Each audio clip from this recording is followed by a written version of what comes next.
da agência. Já, a senhora viu, né? Não, acabei de receber, não li não.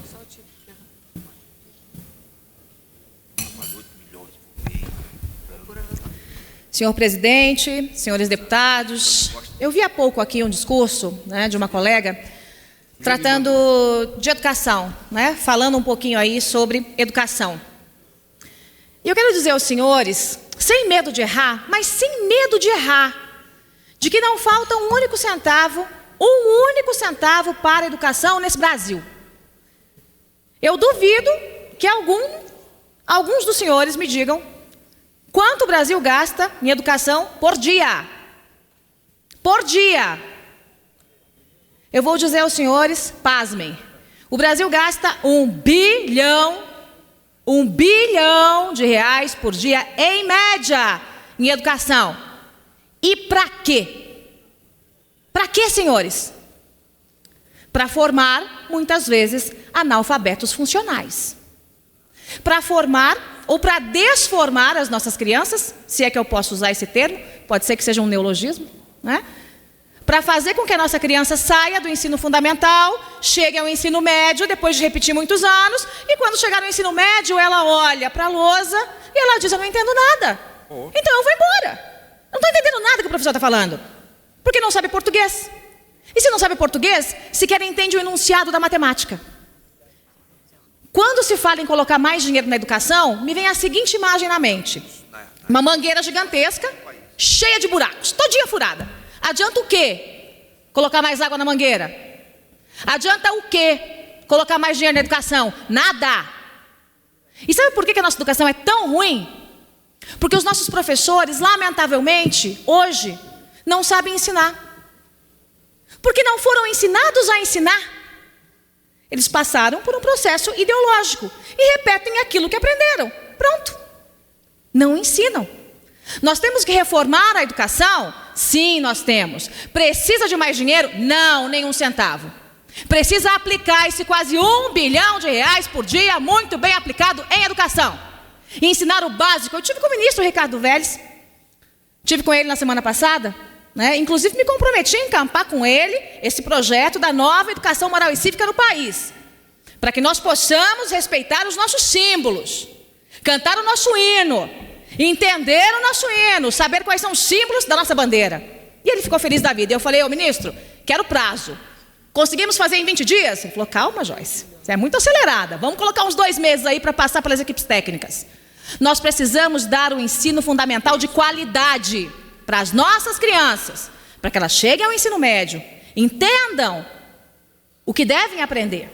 Nós precisamos investir, e esse é um compromisso do ministro, investir no ensino técnico para esses adolescentes, para que ele tenha uma possibilidade, uma oportunidade de gerar seu próprio sustento, de gerar renda. Para onde vai o menino e a menina? Muitas vezes pobre, da favela, que saiu, fugiu da escola, abandonou tudo no ensino médio, que não tem oportunidade de emprego, que não tem nenhuma qualificação técnica, que não entende o que lê e escreve. É um alvo fácil para as aves de rapina do tráfico. Esses jovens são entregues ao tráfico de drogas muitas vezes e a outros tipos muitas vezes de crimes, pequenos furtos, porque houve negligência no processo educacional. A gente vai continuar deixando as nossas crianças e adolescentes passarem por isso? O que divide, minha gente, o Brasil-Somália com o Brasil que pode ser a Suécia é a educação. Aquele Rio de Janeiro, lindo, maravilhoso, que de um lado tem a Zona Sul, São Conrado, isso e aquilo, e do outro tem a favela. O que separa aquela gente, aqueles jovens, é a educação. E a gente vai continuar rasgando bilhão até quando? A gente vai continuar condenando os nossos jovens à morte intelectual, financeira. Até quando? A nossa responsabilidade com o país, com esses jovens, com o processo de educação que vai resgatar a dignidade desse país é gigantesca. E esse é um compromisso que vocês podem ter certeza que eu vou encampar, que o ministro Vélez vai encampar e que esse governo vai encampar. Muito obrigada, presidente. Obrigado, deputado José Halsemann. Em atenção, nosso regimento, vamos dar continuidade às breves comunicações com o foco. Está sendo dito aqui pela esquerda que nós não sabemos dialogar. Ora, há quantos anos nós ouvimos a esquerda falar asneiras, inventar histórias, acusar? Eles sempre tentaram fazer com que a direita fosse vista como torturador, como nos acusando do que eles são. Diga 1000 vezes algo que se tornará uma verdade. Eles inventam mentiras, eles ficam repetindo essas mentiras. Repetem as mentiras sem parar, a fim de que a população que está lá fora pense que o que eles falam é verdade. De ontem para hoje, essa história mudou. Há 20 anos, a direita se calava aqui nesse plenário. Mas hoje, pela primeira vez na história, e de hoje em diante, cada vez que o esquerdista mentir do lado de lá, haverá alguém aqui para defender a verdade. Eu gostaria de aproveitar para dizer o seguinte: teve uma deputada que falou o seguinte, entre aspas, querem eliminar seus adversários. As deputadas do lado de lá, inclusive deputada que sofreu um downgrade, né? Era senadora, virou deputada, estava calada até agora, que bom que finalmente se apresentou, achei que não estava comparecendo às sessões. Simplesmente diz que nós queremos eliminar nossos adversários. Eu vou mostrar para essa deputada quem é que quer eliminar os adversários. Peço aos senhores que, por favor, ouçam isso. E que isso implica agora... Aumente o volume. Tem como aumentar o volume, por favor? E que isso implica agora, nesse momento, ir para as ruas entrincheirados, com arma na mão, se tentarem... Dá até erro o WhatsApp, né? Isso implica agora, nesse momento... Ir para as ruas entrincheirados. Wagner Freitas, da CUT. Se tentarem derrubar a presidenta Dilma Rousseff. Um bom paredão. Um bom paredão. Vamos colocá-lo na frente de uma boa espingarda. Boa espingarda. Boa bala. Com a direita e o conservadorismo, nenhum diálogo. Luta. Mauro Iazzi, da Universidade do Rio de Janeiro, dizendo que deveriam pegar uma boa bala com uma boa espingarda e um bom paredão para nos matar. E está aí a esquerda assassina. O sangue está na mão de vocês e nós vamos provar isso nos próximos 4 anos. Muito obrigado. Presidente, pela ordem. Pela liderança do PSOL, o deputado Ivan Valente, por 3 minutos. Presidente. Com a palavra pela liderança do bloco, deputado Kim Kataguiri. Vossa Excelência tem o tempo regimental.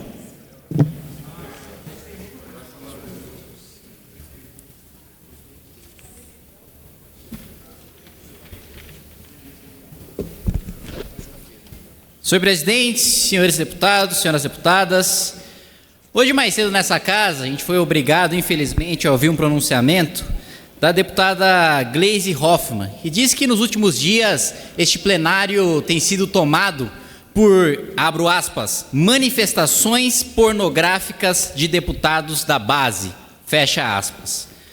Olha, da minha definição de pornográfico, eu acho que o que se encaixa muito mais nesse adjetivo é desviar dinheiro de aposentado e depois discursar contra a reforma da Previdência. Isso, para mim, parece muito mais explícito e pornográfico do que qualquer discurso. Pornográfico, para mim, também parece ser muito mais utilizar dinheiro de propina para tratorar o Congresso Nacional durante 13 anos do que qualquer discurso aqui de qualquer deputado do PSL, do Novo, de qualquer partido liberal ou conservador. Pornográfico, mais pornográfico ainda, ao meu ver, é ainda utilizar dinheiro roubado de aposentado para comprar videogame para o filho. E olha que eu, pessoalmente, não tenho nada contra videogame. Jogo videogame, acho ótimo. Como deputado, tenho cada vez menos tempo para jogar, mas o meu eu comprei com o meu dinheiro. Não foi com dinheiro roubado de fundo de pensão, não foi com dinheiro roubado de aposentado. Ela também disse que, e aí abro aspas novamente, a base do governo é desqualificada e agressiva. Ora, que moral tem a deputada de falar sobre qualificação quando ela foi base de uma presidente que não era capaz de formar uma frase com sujeito e predicado. Quando, nesse mesmo plenário aqui, hoje cedo, a deputada Benedita bateu no peito e se orgulhou que disse que não sabia o que era comunismo porque nunca leu um livro. Como que um deputado se orgulha de nunca ter lido um livro? Que exemplo é esse que a gente está passando para a sociedade?